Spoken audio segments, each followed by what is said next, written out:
বাসর করে বিবি ফেলে দিয়ে তারপরে শহীদ হয়েছেন আরো একজন যুবকের কাহিনী আমার মনে পড়ে গেল। ঘটনাটা কি বলবো? জুলাইবিব রাদিয়াল্লাহু আনহু। আহারে জুলাইবিব ছিলেন আমার যুবক তরুণ কলেজ বিশ্ববিদ্যালয়ের ছাত্র ভাইয়েরা শোনেন, জুলাইবিব ছিলেন আপনাদের মতো একজন অল্প বয়সী তরুণ, অল্প বয়সী যুবক। অখ্যাত গোত্রের অখ্যাত বংশের একজন লোক ছিলেন তিনি। খুবই গরিব মানুষ, অত্যন্ত নিঃস্ব অসহায় দরিদ্র পরিবারের মানুষ। চেহারাটা ছিল কুৎসিত, জন্য কেউ কেউ তাকে দামিম বলে ডাকতেন। আরবিতে দামিম শব্দের অর্থ হলো কুৎসিত চেহারার অধিকারী।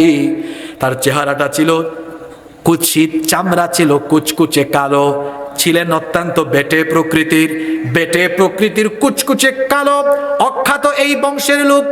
নাম হলো জুলাইবিব, যার কোনো বাড়িঘর ছিল না, আসমান ছিল তার শামিয়ানা, মাটি ছিল তার বিছানা, পানি পান করার জন্য একটা পাত্রও ছিল না।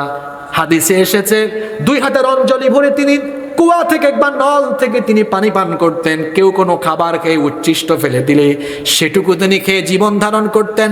আহলুস সুফফার অধিবাসী ছিলেন, সেখানেই তিনি থাকতেন। আল্লাহর নবী জুলাইবিবকে বড় ভালোবাসতেন। আল্লাহর নবী একদিন সাহাবীদেরকে নিয়ে বসে আছেন, জুলাইবিব রাদিয়াল্লাহু আনহু পাশ দিয়ে হেঁটে যাচ্ছেন।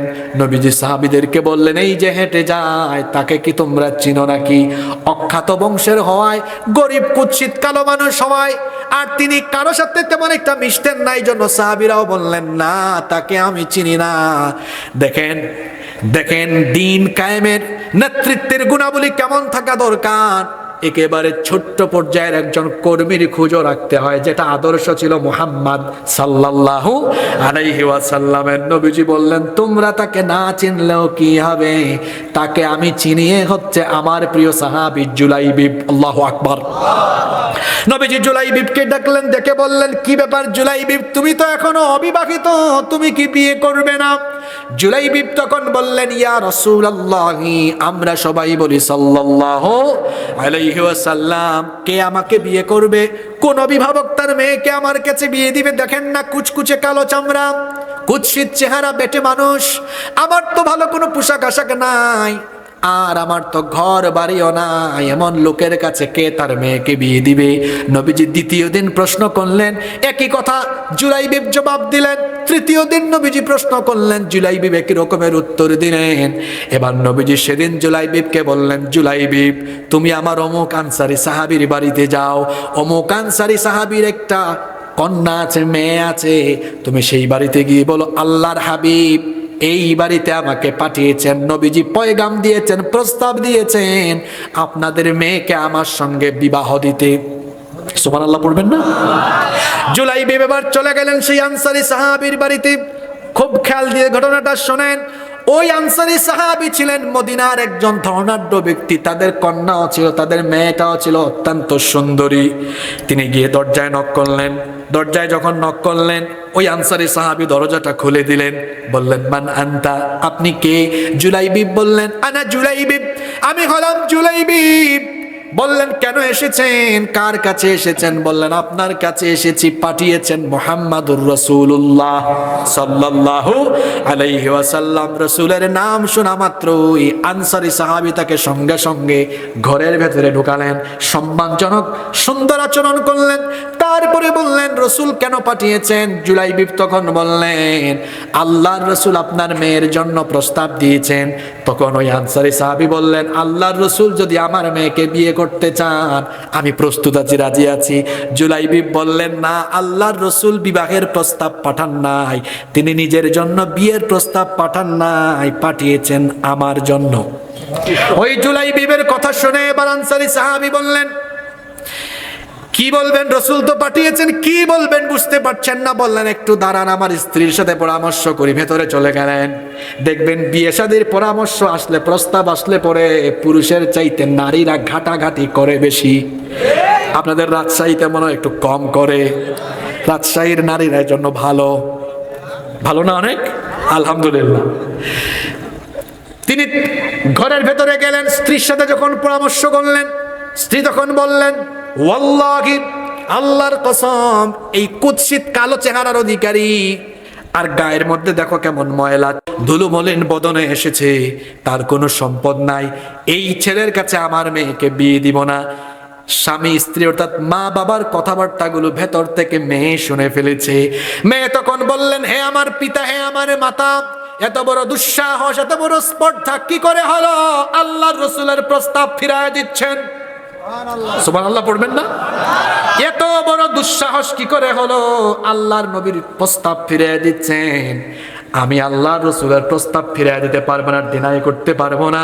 তখন তার পিতামাতা বললেন, ও আমাদের মেয়ে, আবেগের বশে কথা বলো না, ঘরের বাইরে একটু নজর করে দেখো, ছেলেটার দিকে একটু তাকায় দেখো, তোমার পছন্দ হবে না, দেখতে কুৎসিত, কালো চেহারা। তখন মেয়ে বললেন, আল্লাহর রাসূল যেখানে প্রস্তাব পাঠিয়েছেন, কালোটাও আমার জন্য ভালো। কিচ্ছু দেখবো না, যাচাই বাছাই করবো না, কোন ধরনের যাচাই বাছাই ছাড়া আমি নিঃসন্দেহে এই প্রস্তাবকে কবুল করে নিলাম। সুবহানাল্লাহ। বিয়ে হয়ে গেল। শুনেন শুনেন, বিয়ে হয়ে গেল। একটা ছেলে আর মেয়ের জন্য বিবাহের প্রথম রাতটা হলো স্বপ্নের রাত। দুজনে যখন স্বামী স্ত্রী কাছাকাছি, বাহির থেকে আওয়াজ শোনা গেল, আইনা জুনুদুল্লাহ, আল্লাহর সৈন্যরা কোথায়? যুদ্ধের দামামা বেজে উঠেছে, জিহাদের ডাক এসেছে। আল্লাহর রাসূল জিহাদের ময়দানে ছুটে গিয়েছেন। বর্ণনাকারী সাহাবী বলেন, তীরের ফলা থেকে যেমন ধনুক দ্রুত গতিতে ছুটে যায়, ঠিক তেমনি ভাবে জুলাইবি তার স্ত্রীর কাছ থেকে দ্রুত গতিতে বিদায় নিয়ে যুদ্ধের ময়দানে গিয়ে অনেকগুলো কাফির, 7 জন কাফিরকে জাহান্নামে পাঠিয়ে তিনিও শহীদ হয়ে গেলেন। আল্লাহর রাসূল যুদ্ধ শেষ করার পরে ময়দানে এসে বললেন, সকল শহীদদের লাশগুলো সামনে আনো। সকলের লাশগুলো আনা হলো। নবীজি সাহাবীদেরকে বললেন, সবার লাশ তো এনেছো, কিন্তু আমার হাবিবকে তো আমি এখনো দেখি না। সাহাবীরা বললেন, ওগো আল্লাহর নবী, আপনার হাবিবকে, আপনার বন্ধু কি? নবীজি বললেন, আমার হাবিব হলো আমার জুলাইবি। নবীজি বললেন, আমার হাবিবকে তোমরা চিনো না, আমি আমার হাবিবকে খুঁজে বের করব। নবীজি এবার নিজে যুদ্ধের ময়দান ঘুরে ঘুরে দেখলেন। আল্লাহর নবী দেখলেন 7টা লাশের পাশে একটা লাশ, সেখানে শরীরটা ক্ষত বিক্ষত, অসংখ্য আঘাতের চিহ্ন, মুখের মধ্যে ধুলাবালি, নির্মম ভাবে তাকে শহীদ করা হয়েছে। আল্লাহর নবী কাছে গেলেন। কাছে গিয়ে তিনি এবার মুখমণ্ডল থেকে ধুলাবালি সরিয়ে দেখলেন, এটাই হচ্ছে জুলাইবি। আল্লাহর নবী বসে গেলেন। বসার পরে জুলাইবিবের দেহটাকে তিনি নবীজি তার বরকতময় উরুর উপরে রেখে দিলেন। এরপরে নবীজি বললেন, সাহাবীরা রে শোনো, তোমরা আমার হাবিবকে চেনো না, এটাই হলো আমার হাবিব। আল্লাহর নবী তখন বললেন, গতকালই সে বিয়ে করেছে, বাসর রাতে নতুন বউকে আমার জন্য, আল্লাহর জন্য ত্যাগ করেছে। মুসলমানেরা বলছিলাম, কিভাবে আল্লাহর কাছে জান আর মাল বিক্রি করা লাগে। জুলাইবি এমন ভাবে তার জান আল্লাহর কাছে বিক্রি করেছেন। দিন কায়েমের ডাক এসেছে, নতুন বউকে ফেলে দিয়ে আল্লাহর জন্য, দিন কায়েমের জন্য জীবনটাকে বিক্রি করে শাহাদাতের নজরানা পেশ করেছেন। আল্লাহু আকবার। এরকম ডাক আসতে পরে রক্ত জীবন দেওয়ার দরকার হলে কারা কারা প্রস্তুত থাকবেন? দুহাত তুলে আল্লাহকে দেখা। অথচ এটা হওয়া উচিত ছিল, হে আল্লাহ, হে আমার রাসূল, আমি আপনার আর আপনি আমার, ঠিক কি না? আল্লাহ রাসূল জুলাইবিবকে বললেন, জুলাইবিব, তুমি আমার, আমি। নবীজি জুলাইবিবের মাথাটাকে, দেহটাকে ডান দিকে ঘুরায় দিলেন। সাহাবীরা বললেন, নবী গো, আপনি জুলাইবিবের চেহারাকে, দেহকে ডান দিকে ঘুরায় দিলেন কেন? নবীজি বললেন, আমার জুলাইবিব বড় লজ্জাশীল মানুষ।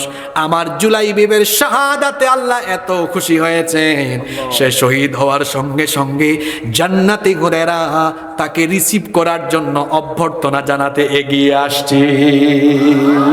সেজন্য লজ্জা না পায়, সেজন্য তার দেহটাকে আমি ঘুরাই দিয়েছি। সুবহানাল্লাহ পড়ে। এই রকম করে শাহাদাতের জজবা, শাহাদাতের তামান্না দিলের ভেতরে রাখতে হবে, মনে রাখতে হবে, শাহাদাতের মউত হলো শ্রেষ্ঠ মউত।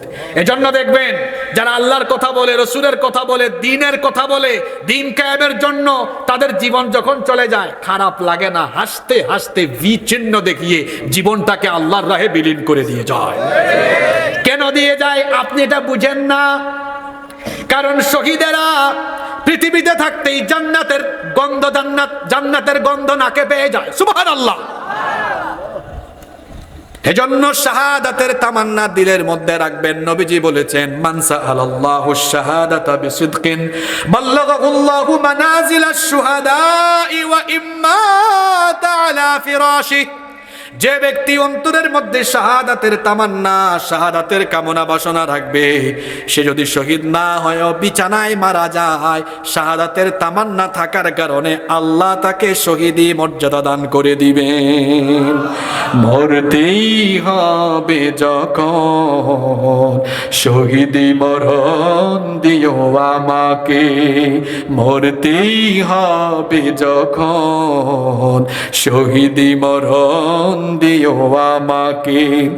শাহাদাত জানি শুধুই জীবন, সে মরণ দিও আমাকে, মরতেই হবে যখন শহীদ মরণ দিও আমাকে। আমাকে শহীদ করে সেই মিছিলে শামিল করে নিও, যেই মিছিলের নেতা আমির হামজা, খুবাইব খাব্বাব আল্লাহর ছিল যারা অতি প্রিয়, শহীদ করে নিও। সৈয়দ কুতুব হাসান আল বান্না যেই মিছিলে হলো গণ্য, বেরেলো ভীতি তুমির, বেরেলো ভীতি তুমির সৈয়দ কুতুব, সেই মিছিলের সাথী অনন্য। মরণ তো একদিন আসবে জানি, মিনতি তোমার কাছে চিরজীবনের, সেই মরণ আমায় দিও, শহীদ করে নিও। আমাকে শহীদ করে সেই মিছিলে শামিল করে নিও। বলেন আমিন। আল্লাহর জমিনে আল্লাহর দিন কায়েমের জন্য শহীদ হওয়া লাগবে। এই বাংলাদেশে ইসলাম কায়েমের জন্য, কোরআনের রাষ্ট্র কায়েমের জন্য আমাদের বহু ভাইয়েরা শহীদ হয়েছেন। শাহাদাত বন্ধ হয়ে যায়নি। হয়তো আরো হাজার হাজার লক্ষ লক্ষ ভাইকে শাহাদাতের ঈদগাহে শামিল হওয়া লাগতে পারে। এমনিতেই এই রাজশাহীর জমিনকে শহীদদের জমিন বলা হয়। যদি এই দেশে ইসলাম কায়েমের জন্য আরো রক্ত আর জীবন দিয়ে শাহাদাতের নজরানা পেশ করা লাগে, রাজশাহীর এই মানুষেরা শহীদের রক্ত স্নাত এই রাজশাহীর জমিন, রাজশাহীর মানুষ নাকি ঘরে বসে থাকবে নাকি জীবন দেওয়ার জন্য প্রস্তুত থাকবে? আল্লাহ আমাদেরকে কবুল করে নেন। এটা করলে কি হবে? আল্লাহ জান্নাত দিবে, এই ওয়াদা করেছেন কে? তাহলে জানমাল দিব কার পথে? আজকে থেকে জানমাল আল্লাহর পথে দেওয়ার নিয়ত করেছেন তো? তবে আল্লাহ কোরআনে জানের কথা বলে বলেছেন, মালের কথা। আচ্ছা, আমরা মাল আসলেই দিতে পারবো তো আল্লাহর পথে? সত্যি দিতে পারবো তো? একটা টেস্ট হয়ে যাক তো, আসলে আমরা পারবো না? দেখি কারা কারা পারবো, হাত তুলে একটু আল্লাহরে দেখাই। এখন এই পরীক্ষা এখনই এই জায়গাতে হয়ে যাবে। যুবক ভাইয়েরা একটু চাদর নিয়ে ঢুকেন তো, দেখি আমার ভাইরা এই পরীক্ষায় কেমন পাশ করতে পারে। এখন এই মাহফিলে আমরা আল্লাহর পথে, আমরা আল্লাহর পথে, এই যে একটা কোরআনের মাহফিল আয়োজন করা হলো, এখানে কিছু খরচ হয়েছে, এই খরচে আমরাও শামিল হলে এটা কার পথে খরচ হবে? জোরে বলেন, কার পথে খরচ হবে? আমরা কি মাঝখানে 2টা মিনিট আমরা একটু সাপোর্ট দিতে পারবো না ইনশাল্লাহ? আমাকে আর 5 মিনিট আরো সময় দিতে হবে। আপনারা উঠাউঠি করবেন না তো? মা বোনদের প্যান্ডেলে, মহিলাদের প্যান্ডেলেও চাদর যাবে। আমার রাজশাহীর মা বোনেরা অত্যন্ত দানশীল, দিন প্রিয়, ইসলাম প্রিয়। আমার মা বোনদেরকে অনুরোধ করছি, আপনারাও সবাই শামিল হবেন ইনশাআল্লাহ। আমরা একটু 2 মিনিট জিকির করি, আর এর ফাঁকে দিয়ে চাদর ঢুকে যাবে। আমরা সবাই শামিল হব। সবাই শামিল হবেন তো ইনশাআল্লাহ? ইনশাআল্লাহর আওয়াজ তো ছোট হয়ে গেল, সবাই শামিল হবেন তো? একটু জিকির করেন তো, লা ইলাহা ইল্লাল্লাহ। সুবহানাল্লাহ ওয়ালহামদুলিল্লাহ লা ইলাহা ইল্লাল্লাহ। চতুর্দিক থেকে ভাইয়েরা একটু ঢুকে যান। সুবহানাল্লাহ ওয়ালহামদুলিল্লাহ লা ইলাহা ইল্লাল্লাহ লা ইলাহা লা ইলাহা ইল্লাল্লাহ সুবহানাল্লাহ ওয়ালহামদুলিল্লাহ লা ইলাহা ইল্লাল্লাহ লা ইলাহা ইল্লাল্লাহ লা ইলাহা ইল্লাল্লাহ মুহাম্মাদুর রাসূলুল্লাহ সাল্লাল্লাহু। আপনারা বিরক্ত হচ্ছেন না তো? আমরা চাদর যাবে, কেউ বাকি থাকবো না, সবাই শামিল হব ইনশাআল্লাহ।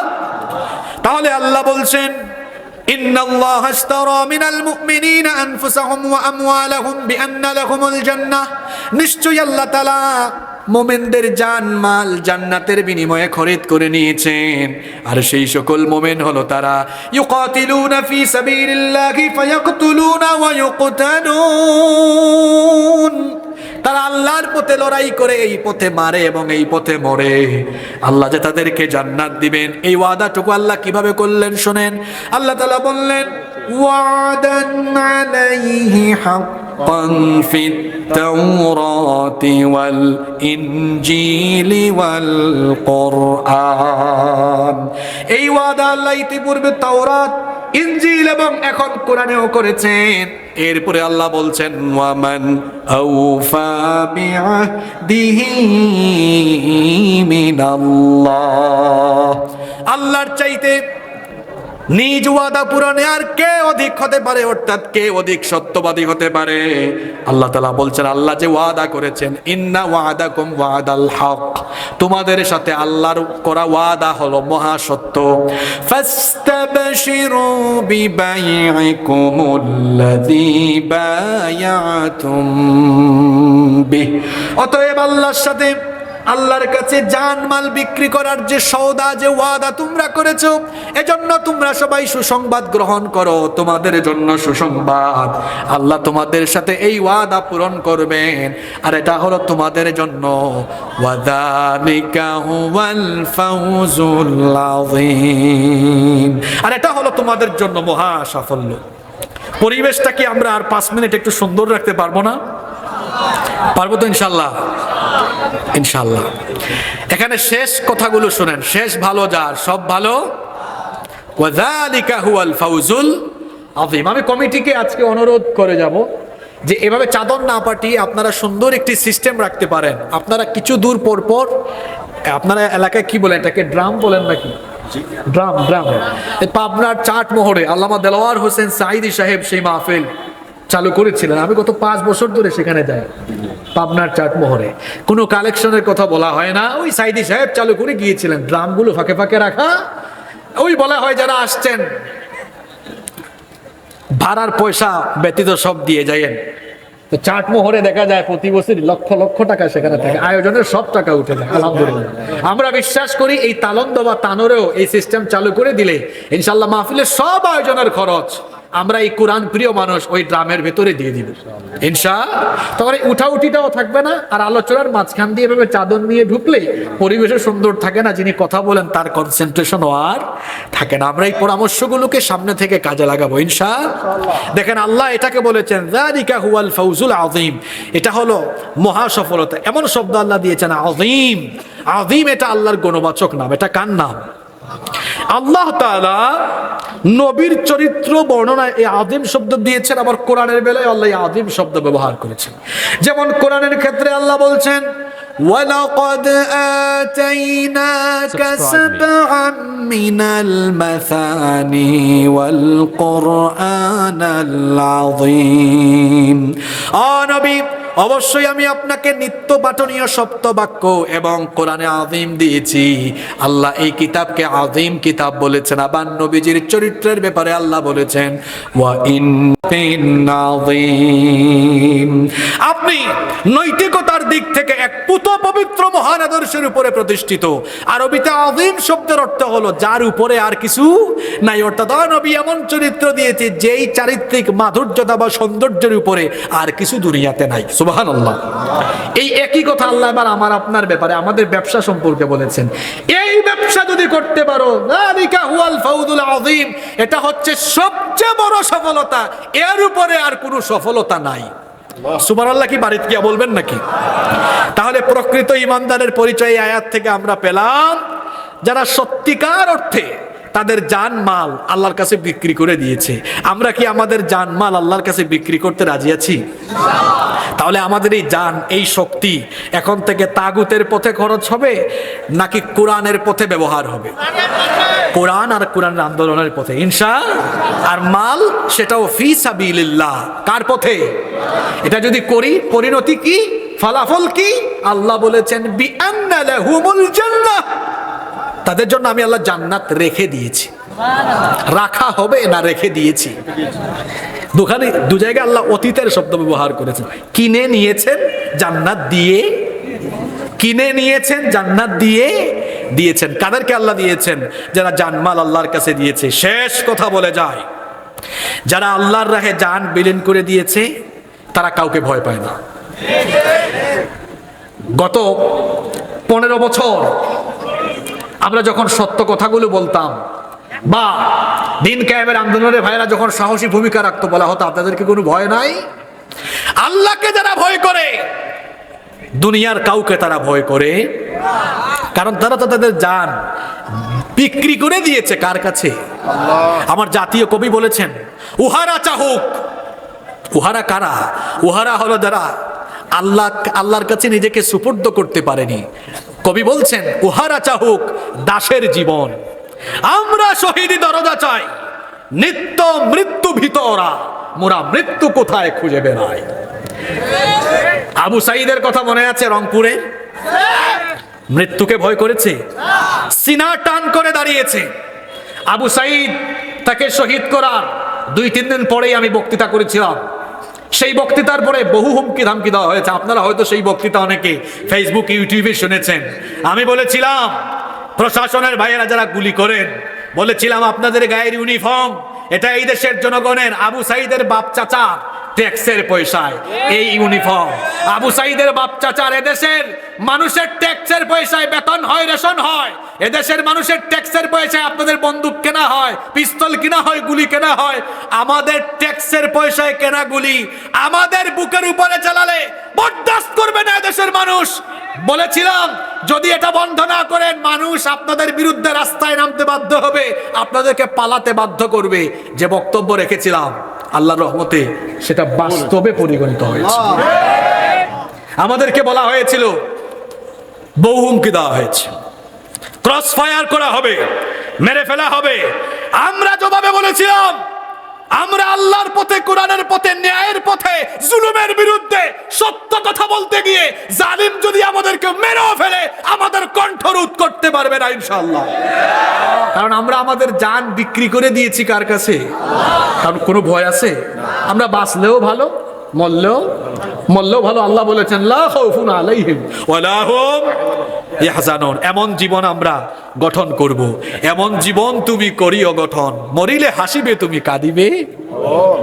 এমন জীবনই আমরা গঠন যেন করতে পারি।